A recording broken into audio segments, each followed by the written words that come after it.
Hi friends, ఈరోజు మా ఇంట్లో నేను పాయసం తయారు చేస్తున్నాను. చూడండి ఫ్రెండ్స్, వేడి వేడి పెసరపప్పు పాయసం తయారు చేస్తున్నాను. ఫ్రెండ్స్, ఇదైతే మనకి ఇంకా కొంచెం బాగా ఉడికిపోవాలి ఫ్రెండ్స్. అలా ఉడికిపోయిన తర్వాత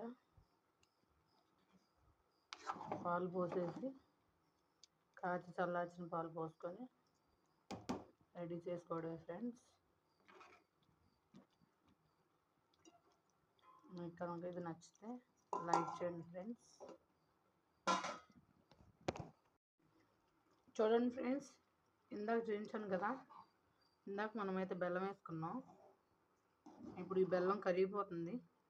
ఇంకొంచెం గట్టిపడ్డ తర్వాత మనం పాలు పోసేసుకొని దించేసుకోవడమే ఫ్రెండ్స్.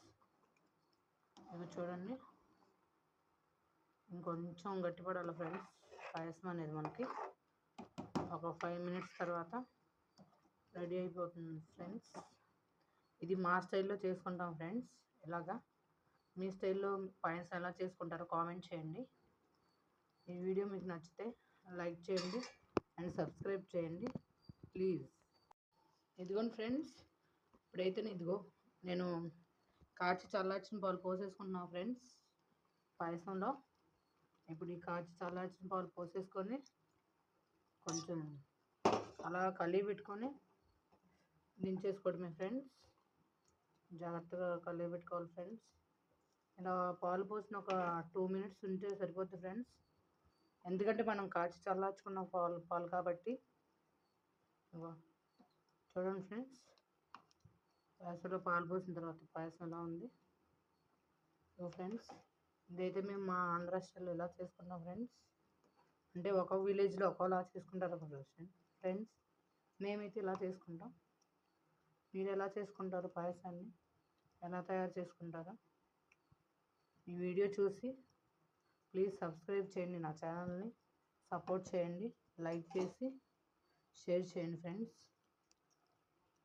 చూడండి ఫ్రెండ్స్, పాలు ఎంతైతే సరిపోతాయో అంత పోసేసుకోవాలి ఫ్రెండ్స్. చూసుకొని చాలా జాగ్రత్తగా కలుపుకోవాలి. ఇది పాత్ర కొంచెం చిన్నగా ఉంది ఫ్రెండ్స్, చిన్న పాత్రలో పెట్టాను నేను, అందుకే అలా చిన్నగా అలా పాలు పైకి వస్తున్నాయి ఫ్రెండ్స్.